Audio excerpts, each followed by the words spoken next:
তাদের অসীম সাহস, ত্যাগ ও বুদ্ধিদীপ্ত নেতৃত্ব আমাদের গর্বিত করেছে। ইসলামী আন্দোলন বাংলাদেশ শুরু থেকে এই আন্দোলনের সাথে সম্পৃক্ত থেকেছে।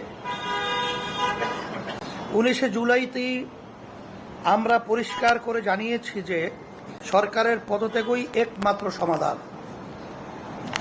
শুরু থেকেই নানা মাত্রায় ও নানা ধরনে ইসলামী আন্দোলনের নেতা কর্মীরা এই আন্দোলনে অংশ নিয়েছে। সেজন্য আমরা গর্ববোধ করি যে নৃশংস এ জালিমের পতনের মহান বিপ্লবে আমরা ভূমিকা নিতে পেরেছি। আমাদেরও অনেক ভাই জীবন দিয়েছেন এবং আহত হয়েছেন। প্রিয় সাংবাদিক বন্ধুগণ, স্বৈর শাসনের অবসান হয়েছে, এখন সময় দেশ গড়ার। এখন সময় সাম্য, সামাজিক মর্যাদা ও ন্যায় বিচার ভিত্তিক বাংলাদেশ নির্মাণের। এই যুগ সন্নিক্ষণে আগামী পরিকল্পনা হিসাবে আমরা কিছু প্রস্তাব তুলে ধরতে চাই।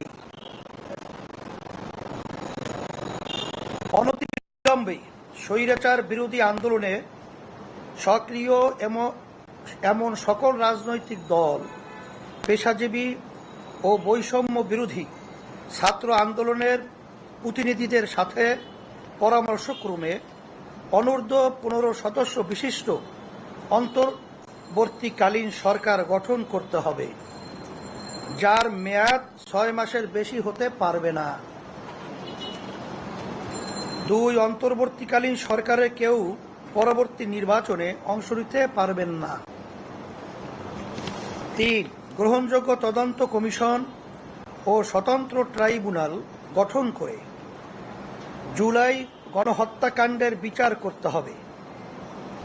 একই সাথে গত 16 বছরে গঠিত সকল রাজনৈতিক ও প্রশাসনিক হত্যাযজ্ঞ, গণহত্যা, গুম ও মানবাধিকার লঙ্ঘনের তদন্ত সাপেক্ষে আহত নিহত পরিবারকে ক্ষতিপূরণ সহ পুনর্বাসনের ব্যবস্থা করতে হবে।